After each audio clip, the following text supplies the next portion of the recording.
大家好，歡迎大家嚟到本杯水頻道。上兩次我哋用眼睛去望海，用耳仔去聽海。今次我哋試下用鼻去聞海或者聞瀑布啦。因為海裡面或者瀑布裡面嘅水氣同埋空氣呢，佢產生摩擦呢，而產生大量嘅負離子嘅。呢啲負離子有好多嘅好處嘅，例如係活化細胞啦，促進代謝活動，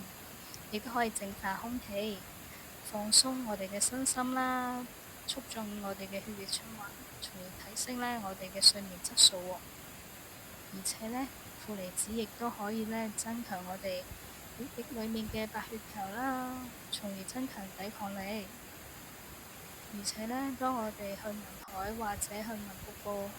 呢啲嘅負離子呢，都可以調整我哋嘅自律神經系統，緩解我哋嘅壓力。咁我哋都可以同一時間呢，可以減低啦電腦或者電話俾我哋一啲嘅正離子啊，或者壓力嘅自由基啊，呢啲都係可以破壞細胞或者令到皮膚老化嘅原因之一。所以大家都可以多啲去接觸海洋啦，或者瀑布啲自然嘅